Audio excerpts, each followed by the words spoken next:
sort of in groups, and like group 200 is okay, group 300 things have changed, group 400 you screwed up, group 500 I screwed up. So there are different codes, like 500s are all where the server is somehow broken. So there's a long list of codes, and you can go look them up what they are. So we're going to learn about the command line. Should people just stretch one, just like 2 seconds? Stretch. Stretch. Very good idea. Okay. All right. So that computer that sits in front of you, you can think of it in kind of different layers. At the bottom layer, there's the hardware, the physical thing you can actually touch, right? And it has a CPU in it, memory, a display. You can read more about what those are. By the way, in the preparation stuff, I've linked to a whole long series of blog posts that I've written over the years that explain what most of the stuff is, but you can also just search for it on the internet. So then, yeah, Tech Tuesdays, I wrote this long series. Then above that sits a layer of software that's called the operating system. And we have a bunch of people in the room who are running OS X, which is Apple's operating system. We have a bunch of people who are running Windows, which is Microsoft's operating system. We may have a few people who are running Linux, which is an open source operating system. So that's the operating system. Now, when you interact with your computer, there are two fundamentally different modes. What I'm doing right now is I'm using a point-and-click or graphical user interface. That's where you use your mouse or trackpad, and where you have windows, and it's all like nice and easy. It's point-and-click. But every computer ships with a different way of interacting with it, and that's what we call a command line interface. In the command line interface, I have no mouse. I just have the keyboard. I say, well, that's silly. Why that? Why just the keyboard? Well, here's why. Turns out that it's really, really fast, because if you've ever watched a coder, there's now these things where you can watch people live code. Just like you can watch people sleep on the internet, you can watch people play games, you can actually watch people write code on the internet. And if you watch them, they'll be really, really fast, and they never move their hands with the keyboard. Because it turns out that like getting over to your mouse takes a lot of time. So that's one reason. We'll later see another reason, which is that, like, what if you're connected to a remote computer? Well, it turns out there's a very easy way of sending keystrokes to the remote computer, but it's very hard to send mouse commands to the remote computer. It also turns out to be incredibly, insanely powerful. We'll get back to that in a second. Also, it turns out to be programmable. So any command that you can type, you can actually also issue from a program that you write. So it means that your computer, you can script your own computer to do interesting things. It also happens to be rather cryptic, unfortunately. And that's because it's been developed over many years, and a lot of people who worked on it weren't particularly concerned with it being easy to use for the average person. There's a great essay that you can find online by Neil Stephenson called In the Beginning, It Was the Command Line. And the way I tend to think of it is more like this. This is you using the command line. Which basically just means that you are going to need to learn a bunch of spells that do different things. And so what we're going to do is we're all going to launch the command line on our computers. And again, this turns out to be very easy on Macs, and unfortunately not that easy on Windows. Because on Windows, depending on which version of Windows you run, there's a different way of getting to the command line, unfortunately. So I'm going to show how it's done on a Mac, and then everybody else should try and follow these commands for Windows. And again, we have tutors who know Windows, so if you can't get your Windows thing to work, raise your hand, and we should get to the command line. So I'm going to do this here. I'm going to go to Spotlight, and I'm just going to type terminal. The nice thing about Spotlight is it kind of completes these things for you. And I should get something, you should get something that looks roughly like this. It looks slightly different for everybody because you can actually configure that, but you get something that looks like this. And what that is... If you can't find it, raise your hand. Yes, and on Windows you should get something roughly similar looking. It's a fairly blank window. Okay, tutors, we have people who can't find their command lines.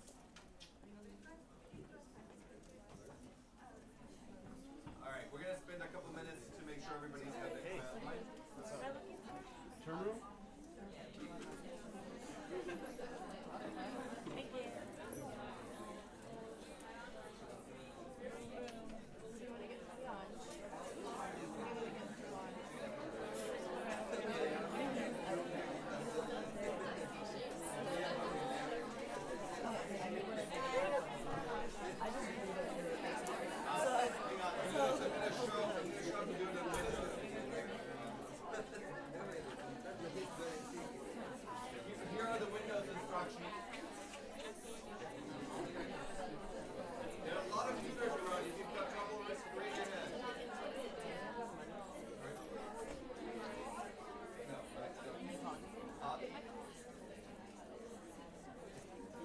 how to do it, raise your hands, please. We've got tutors. Can't find the command. Everybody's got a command line?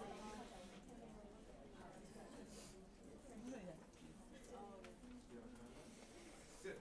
All right. Looks like everybody's got a command line. All right. Now, I want you to go to the next slide so that you have that slide open. Okay. And one of the things, again, I don't know how to do this on Windows, but one of the things you should really learn on the Mac is that you can hold down the Command key and Tab, and that switches back and forth between two programs. So that's how I switch back and forth rapidly between two different things, okay? So on the next slide, I show you some of the sample commands. And we're just going to type some of them. The first one I'm going to type is PWD, which stands for Present Working Directory. As I told you, you're going to have to remember these spells. And PWD shows me the directory I'm currently in. The directory just means, you know how you have a file system on your computer with folders? Directory is the same thing as a folder. So I'm inside of a folder on my machine that's inside of a folder called Users. There's a folder called Albert. Inside of that folder, I've created a folder called Development, and that's the folder I'm in. Where you are may look differently. If you're on Windows, you need to type DIR. Okay? That's why I want you to have the presentation open, because the presentation shows you the commands for both Windows and for, actually no, it's not DIR, it's CD. Type CD if you're on a Windows machine. CD return if you're on a Windows machine.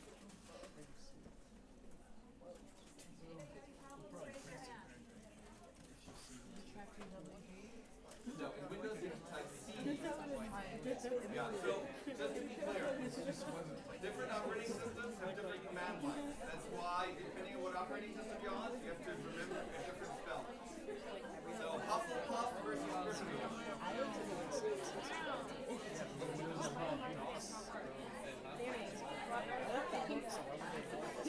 Okay, let's try another command. I'm going to type another command, and you type exactly the same command.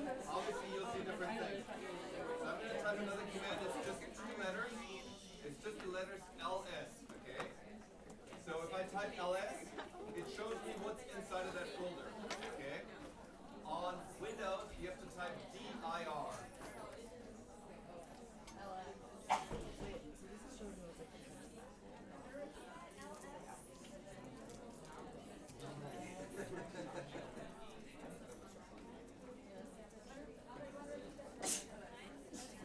So, once you're inside of a directory or a folder, if you want to see what's inside that folder, you type LS. LS lists the contents of the folder. So, what I just did is the equivalent of taking a mouse and clicking on a folder and opening it up and seeing what's inside of it, except it's all text-based. And as you can see, it's text-based both in what I type, which is just text, and also what I get back, which is just text. And the thing is, this is incredibly powerful. You can manipulate your computer, and later today we'll actually manipulate a computer thousands of kilometers away from here or wherever it is, somewhere in the cloud, the same way. Because the beauty of this is we will have exactly the same interface on computers that aren't anywhere near us. And that's why it's so important to learn this. Because it lets you manipulate your own computer in very powerful ways, but also remote machines. And now we're going to do something where we go one more step forward on the presentation. So if you go back to the presentation, here is a list of some simple commands and some not so simple commands. The last one is what we'll use later today, okay? So don't try that yet. One of the great things is if you're on OS X or on Linux, there's a great command called man, which stands for manual. You can just type MAN and then the name of a command. So for instance, if you want to know exactly all the different ways you can use LS, you can type MAN space LS. Because it turns out these commands have a lot of different options that you can supply to them. That's what makes them so powerful. So for instance, you can see LS has a ton of different options. And I can just scroll through that and it shows me what all the different options are that I can use with LS. Okay? And to get out of this, you just type a Q at the bottom and it spits you out of that. Unfortunately, it does not exist on Windows. On Windows, to figure out what the commands do, you just have to use Google. But this exists on a Mac and exists on any Unix style operating system. So, Want to explain Google, like, the resource, so oh, I mean, just for instance, if you don't know, like, Windows commands, you just go to Google and type Windows command line commands. And you just search. We're going to search a bunch later today, but Google is your #1 resource for DuckDuckGo. And one of the things you'll see a little later is that there are many answers on a website called Stack Overflow, especially when it comes to programming. So we're just going to avail ourselves of that a lot. Now, I'm going to go back to the presentation, and I had promised earlier that we would be able to find our IP address. So here is a bunch of commands that you can use. Again, on the right-hand side are the Windows commands. On the left-hand side are the commands on OS X. And we're going to use them in order, and I'm going to go through this. So, I'm going to type ifconfig. so they should do this along with you? Yeah, you should do this. And it's going to spit out a whole bunch of stuff. Okay? And among the stuff that it was spitting out happens to be our IP address. Why don't you repeat that to me? Yeah, I just did. I'm about to.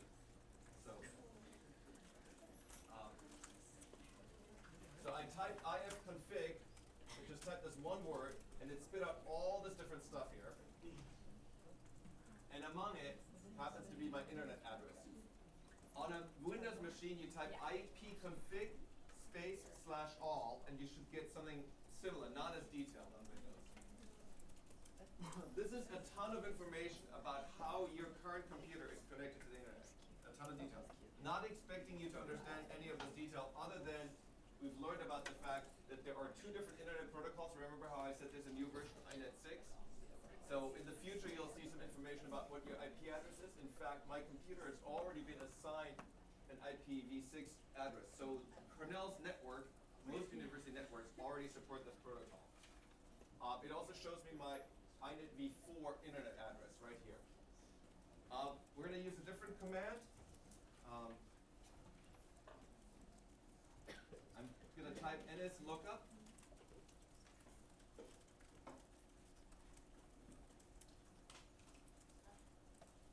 And then a domain name. You can type learntocommit.org, or you can type buzzfeed.com, or anything else. And remember how we looked up the internet address earlier using domain tools? Well, this is a command line version of looking up the internet address for any website. Okay? NSLOOKUP stands for Name Service Lookup. I don't know why they didn't call it DNS lookup. I didn't invent those commands. It should be called DNS lookup. It's just called NS lookup.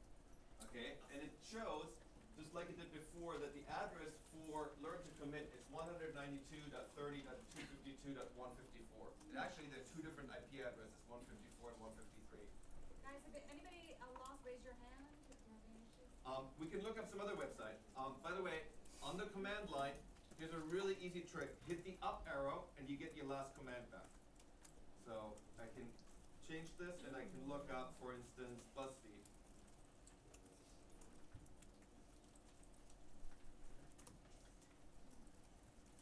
Okay. Now, we're going to learn about one other command, which is we are going to learn how to check whether we have connectivity between our computer and some other computer. And that command is called ping. And it just is a command that sends a little bit of information from our computer to the other computer and say, hey, are you there? If so, raise your hand. So I can do this, and in order to do that, I need to use an IP address. And you want to kind of type it exactly the way I'm typing it, and then you can, let's say, use the BuzzFeed IP address. And again, Windows folk, you may have a different command, but all right, it's actually not letting us use it, which could be because it's conceivable that Cornell on its network is not allowing us to do that. Let's see, let's try another IP address, and then.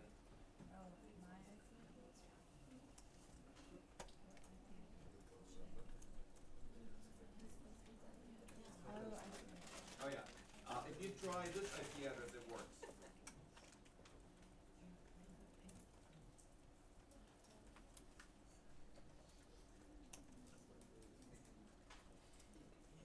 So if you type exactly what I typed here, which is ping space -c space 5 space and then an IP address. What the -c5 does, it says try this only 5 times. If you don't put that there, it's going to keep trying, and then you have to hit Control-C to stop it. So if you forgot the -c5, you have to hit Control-C. So Susan said, what the hell does all of this do? So let me try and explain this for a second here. It seems like a fair request. Mine says access denied. Are you on Windows? Yes. Not sure. Somebody's gonna come and check. So I'm gonna go back to one of the earlier slides and explain what's happening. Okay. So remember this picture? When you're on your computer on the command line and you type NSLOOKUP, what it does is it does exactly this. It says, hey, you give NSLOOKUP a domain, and NSLOOKUP comes back and says, hey, here's the IP address. So you basically, NSLOOKUP is a command line way of looking up things in the phone book. Okay? And then ping is a way of saying, hey, can I actually connect to this IP address? So ping is this command line version that executes a program that already resides in your computer, and all that program does is send a tiny little bit of data across the internet to, if you say ping 192.30.252.154, sends a tiny little bit of data and gets a tiny little bit of data back. And that's just to be able to verify whether you have connectivity across the entire internet. And this goes across a great many steps in between. Yeah, so just to verify, you don't have to know specific commands right now, or you don't have to memorize any of these commands right now. Nothing later in the day will require you having memorized these commands.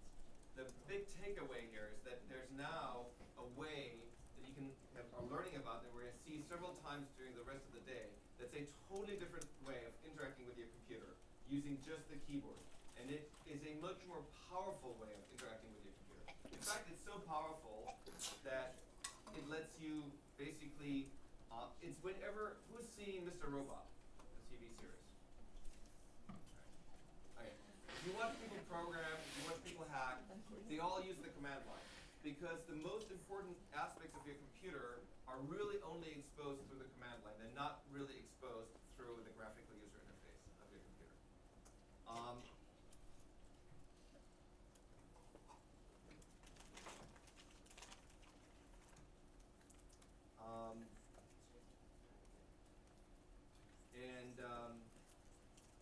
And we're basically at a break. So why don't we take some questions and then we'll take a break and then we'll reconvene for part 2, which is building our own website. Well, let's first take some questions. Or how about we take 2 or 3 questions and then we'll take a break. Yeah, well.